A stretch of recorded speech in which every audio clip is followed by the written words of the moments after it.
सुन लो कान खोल करके। अशोकनगर में रह करके शिविर लगा और तुम शिविर में भर्ती नहीं हो पाए तो तुम्हारी दशा ऐसी हो जाएगी कि कई जन्म तक तुम शिविर में भर्ती होने लायक ही नहीं रहोगे। ऐसी परिस्थितियां तुम्हारी आ जाएंगी कि तुम सोचोगे कि शिविर को चला जाओ, परिस्थितियां नहीं जाने देंगे। वो कहेंगे एक बार मिला था तूने चूक गया, एक बार मिला था तू भर्ती हो सकता था, तू 10 दिन धर्म ध्यान कर सकता था, लेकिन तूने नहीं किया तो कर्म तुरंत ऐसा कर देगा कि तुम कल करना भी चाहोगे लेकिन परिस्थितियां तुम्हें करने नहीं देंगी, नहीं करने देंगी। बोले एक बार मौका दे दिया। तो ये विचार करना चाहिए कि मैं दुनिया में जा करके शिविरों में गया, मैं दुनिया में जाकर के शिविर जाते हैं, दुनिया के लोग शिविर में आ रहे हैं, दुनिया के लोग आ रहे हैं, पूरे भारत से आ रहे हैं, जबरदस्त आ रहे हैं। कल के बाद देखना ये ट्रेन अशोकनगर की स्टेशन खाली नहीं है, रिजर्वेशन नहीं। कई लोग कह रहे हैं महाराज जी टिकट ही नहीं मिल रहा है। मैंने पूरी बुग्गी बुक कर ले, बोले वो तो कर ली। बस कर ले, बोले बसें ही नहीं मिल रही। जिस चीज के लिए सारी दुनिया से लोग आ रहे हैं और तुम अशोकनगर में रह करके भी नहीं बैठ पाओ तो क्या तैयारी है? चतुर्मास का लाभ क्या है? क्यों हुआ चतुर्मास?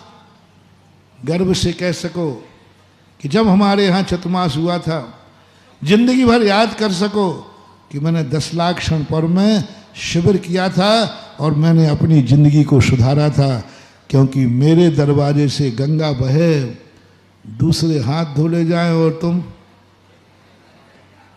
घर आई गंगा में से, दरवाजे में आई हुई गंगा। अरे भाई सबसे पहले यही है, अपने हाथ धो लो, अपना जीवन पवित्र करो।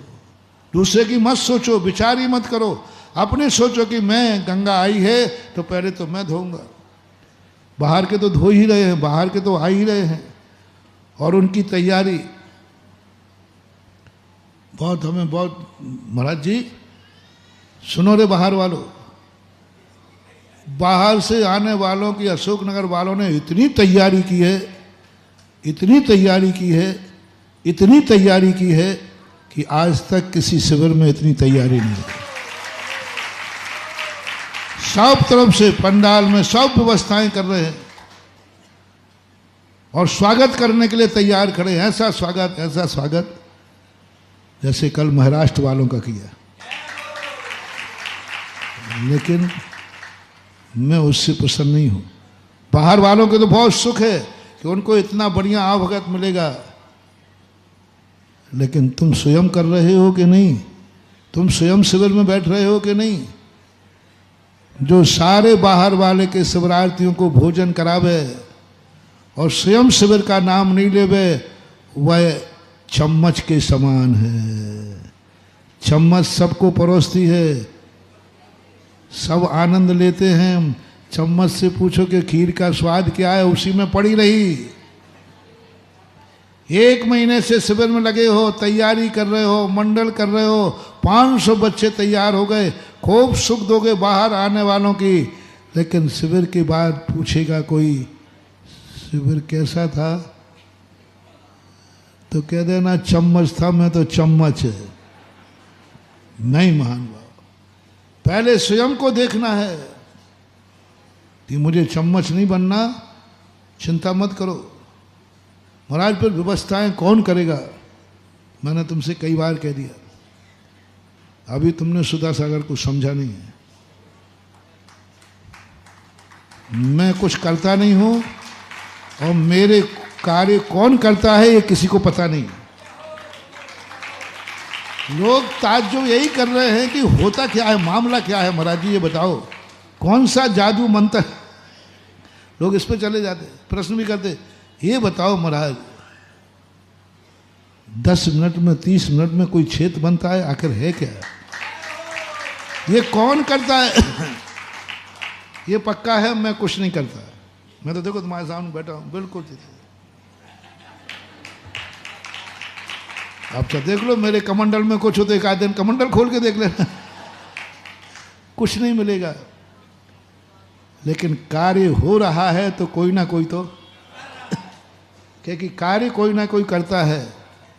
मैं करता नहीं हूं, पता नहीं कौन करता है, ना तुम जानो ना हम जाने, इसी में सार है। तुम तो बस ये कहो महाराज हम सब शिविर में बैठ गए तो व्यवस्था कौन करेगा, चिंता मत करो, ये सुधा सागर का शिविर है, इनके सानिध्य में कौन करेगा ये तो तुम्हें जानने की जरूरत नहीं। तुम बैठो फिर बताऊंगा कौन करेगा, तुमसे ज्यादा अच्छा करेगा, तुमसे ज्यादा अच्छा होगा, बहुत अच्छा होगा। और अशोक नगर का यदि एक भी कार्यकर्ता नहीं रहे तो मैं इस शिविर में ऐसे चमत्कार दिखाऊंगा, इतना अतिशय होगा, इतना अतिशय होगा कि आकाश से देवता भी देखने आएंगे। शर्त है कि अशोक नगर का कोई भी कार्यकर्ता नहीं रहे, सारे कार्यकर्ता लोग शिविर में बैठ जाएं। महाराज जी पहले बता फिर कहाँ के रहेंगे, मैंने कहा ना पूछो मत मेरे से, कौन करेगा इसकी तो तुम चिंता ही मत करना, लेकिन तुम भर नहीं करना, तुम भर नियम ले लो अशोक। लेकिन ये नहीं महाराज जी हम शिविर में भी नहीं बैठेंगे और काम भी नहीं करेंगे, फिर कराओ किसी, फिर तो नहीं करना, फिर तो मामला गड़बड़ है। मेरा अतिशय कब होगा, जब तुम सब शिविर में बैठो और फिर कार्यकर्ता कहां से आएंगे, कौन आएगा, ये सुधा सागर का चमत्कार देखना। तुम पहले बैठो, जितने 500 वॉलेंटियर हैं सब आज उनके जो वॉलेंटियर में नाम लिखा है ना, उनके सबके फार्म भरवा दो, इनका भी भरा दो, इनका जो तुम्हारे बैठे ना अध्यक्ष मंत्री राकेश, दोनों राकेश का, महाराज जी अध्यक्ष का भी, फिर तो चिंता मत करना। जहां मैं बैठता हूं उस समय सारे अध्यक्ष खत्म, अकेला मैं ही अध्यक्ष रहता हूं।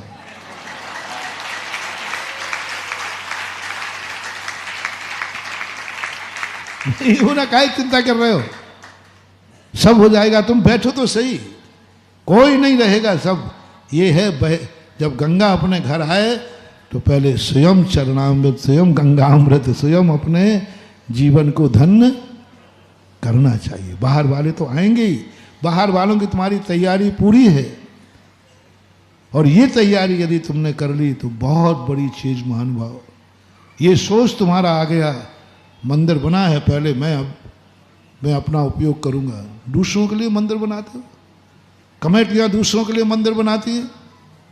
अरे पहले तो ये कहो कि मैंने बनाया है इस मंदिर में, जिंदगी भर पूजा में मैं अभिषेक करूंगा, मैं पूजा करूंगा, मैं धर्म ध्यान करूंगा, तो ये मंदिर फल जाएंगे। हम दूसरों के लिए सब कार्य कर रहे हैं, स्वयं के लिए भी कुछ किया करो, स्वयं के लिए भी करना। इस चतुर्मास में तुम व्यवस्थाओं में निकल जाओगे, कोई भोजन व्यवस्था में लगा है, कोई किसी व्यवस्था में लगा है, सब व्यवस्थाओं में लगे हैं। तुम्हें लाभ क्या मिल रहा है, तुम्हें खुद को लाभ क्या मिल रहा है? सबसे पहले लाभ लेना सीखो और कह सको चतुर्मास हुआ था, शिविर लगा था, और मैं 2025 शिविर के अशोक नगर में, मैं अशोक नगर का वासी होकर उसमें भर्ती हुआ था, और मैंने अपनी भूमि पर धर्म किया है, मैंने अपनी भूमि पर शिविर में गया हूँ। दूसरों की भूमियों पर तो शिविर जाना, बताओ भैया, दूसरे के खेत में बीज बोना और अपने खेत में बीज बोने में अंतर है कि नहीं? स्वाभिमान किस में आता है? हमारे नगर में खेत में बीज बो रहे थे शिविर के, मैंने अपने खुद के नगर में शिविरार्थी बना हूं। ये सबसे बड़ा, बाहर जाकर के तुम कितने, अपने नगर का शिविरार्थी बना हूं। और पड़ोसी वाला पूछे भाई तुम कहां से पधारे, तो मैं अशोक नगर से आया हूं। तो ये सबसे पहले होना चाहिए बाहर की व्यवस्थाओं के संबंध में। देखो बहुत अनुशासन तो होता ही है, इस शिविर में एड़ा खेड़ा माल टिकता ही नहीं है। एक ने कहा महाराज जी बाल कटाना जरूरी है क्या? आप बाल क्यों कटवा? मैं बाल नहीं कटवाता हूं, क्योंकि 10 दिन के लिए तुम्हें साबुन की जरूरत नहीं पड़े, कंघी की जरूरत नहीं पड़े। जो पर्व के दिनों में दर्पण नहीं देखता है वो कामदेव जैसा सुंदर बनता है। महाराज देखो, आप देखो कह रहे दाढ़ी मत बनाना, बाल छोटे करना। मैं इसलिए कह रहा हूं कि 10 दिन दर्पण मत देखना, देखना ही नहीं पड़ेगा। उस 10 दिन को पर्व के दिनों में तुमने पूज्यवर समंत्र भद्र महाराज रत्न कर्ण श्रावकाचार्य के दिन उपवास का उदाहरण दिया उपलक्ष्य में कि उपवास के दिन तुम मंजन नहीं करना, स्नान नहीं करना, दर्पण नहीं देखना, तेल फुलेर नहीं लगाना, कोई श्रृंगार नहीं करना। इससे क्या होगा? इससे तुम्हारा पर्व के दिन समर्पण हुआ, तुम्हें ऐसा सुंदर शरीर मिलेगा, ऐसी सुंदर जिंदगी मिलेगी कि तुमने पर्व के दिन पाप नहीं किए हैं ना, तो तुम्हें ऐसी भोग संपदा मिलेगी जो अनैतिक नहीं नैतिक होगी। नैतिक होगी।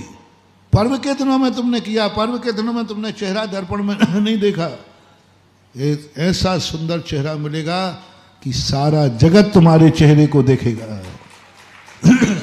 इसलिए पर्व के दिन में मैंने कहा था दाढ़ी मत बनाओ, पर्व के दिनों में राग मत करो, ऐसा भाव मत करो इसलिए। और बाल छोटे इसलिए करा दे जैसे कंघी आदि का कोई विकल्प नहीं आए, तेल नहीं लगाना पड़े, कुछ नहीं, अपने बढ़िया छोटे बाल हैं। और बाल तो ऐसी खेती है रे, हमसे पूछो, इन बालों को उखाड़ उखाड़ करके पता नहीं 50 साल हो गए फिर भी आ जाते। तुम तो कटिंग ही करा रहे हो, हम तो क्या करते हैं 50 साल से उखाड़ रहा हूं, फिर भी बाल अभी भी आते हैं कि नहीं? हाँ, तो क्या फर्क पड़ता है? 10 दिन यदि हमने बाल थोड़े छोटे करा लिए, 2 नंबर 3 नंबर क्या होता है, यदि इतने छोटे करा लिए कि भाई कंघी करना ही, तो इससे तुम्हारे लिए बहुत बड़ा लाभ है। कोई कटिंग करने का और कोई ऐसा पर्पस नहीं है, वो तुम्हारे हित के लिए, तुम्हारे सगुन के लिए, कि भविष्य तुम्हारा इतना अच्छा बने कि तुम्हें दर्पण न देखना पड़े, सारी दुनिया तुम्हारे चेहरे पर टकटक लगा कर देखे। ऐसी टकटकी लगाए, दृष्टवा भवंत मणिमेश, लोग देखा ऐसे। तो इसलिए ये सारे अनुशासन तुम्हारे लिए शिविर में लगते हैं, धर्म के लिए नहीं, धर्मात्मा बनाने के लिए नहीं, तुम्हारा संसार प्रशस्त हो, तुम्हारी जिंदगी प्रशस्त हो, तुम्हारा हर दिन पवित्र हो, तुम्हारी जिंदगी में, तुम्हारे कुल में, तुम्हारी जाति में, तुम्हारे देश में कभी तुम्हें ऐसे अनैतिक कार्य न करना पड़े जिंदगी के लिए, क्योंकि तुम अच्छे कार्यों से, तुम्हारे पास ये दान क्यों करा रहा हूं, कोई मतलब नहीं मुझे और न मंदिरों से, इसलिए करा रहा हूं कि भविष्य में तुम्हें धन की जरूरत पड़े तो किसी का जीव न काटना पड़े, कभी धन की जरूरत पड़े तो चोरी, कभी धन की जरूरत पड़े तो पराये धन पर तुम्हारा मन न ललचाए, तुम्हारे पास ही इतना धन आ जाएगा कि तुम्हें चोरी करने की जरूरत नहीं पड़ेगी। बस ये तैयारी है दान से। दान देने का अर्थ यही है कि हमारे भक्त के पास इतना धन हो कि कभी उसे दूसरे की धन की तरफ जाने नहीं पड़े, चोरी का भाव नहीं है। आहार दान इसलिए दिलाने की बात आती है, कभी जिंदगी में इसे दूसरे के सामने हाथ न फैलाना पड़े, भीख न मांगना पड़े, आज रोटी कौन देगा। हर चीज में एक ही है, मंदिर बनाने का एक ही है। मैंने एक दिन कहा था, अभी समय हो रहा है, बहुत बड़ी बात कही थी, महाराज आप कितने मंदिर बनवाते हो? मैंने कहा मुझे मंदिर बनाना ही नहीं, मेरी तो एक ही तमन्ना है, मेरा कोई भी भक्त मरे तो फुटपाथ पे जन्म ना लेवे, मेरा कोई भक्त मरे तो फुटपाथ पे जन्म ना लेवे, वो उस बाप के यहाँ जन्मे जिसके जन्मते ही उसका खुद का मकान हो, जो वसीयत में मिले। वसीयत में किनको मकान मिलता? बाप हवेली छोड़ गया, उस जीव ने, बालक ने कभी मंदिर बनाया होगा, उस मंदिर का फल उसको जन्मते ही। हर भक्त हमारा जहां भी जन्म ले उसका मकान खुद के बाप का हो। जन्म लेने के लिए कह रहा हूं, मरने के लिए नहीं। जब भी तुम जन्मो तो कहाँ जन्मो? खुद के बाप के मकान में जन्मो। कुछ फुटपाथ पे भी जन्मते हैं कि नहीं? कौन जन्मते?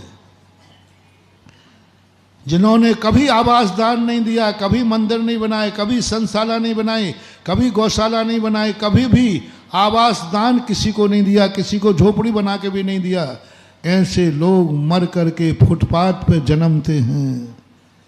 इसलिए मैं तुमसे मंदिर नहीं बन पा रहा हूं। सुन रहे हो रे फुटपाथियों?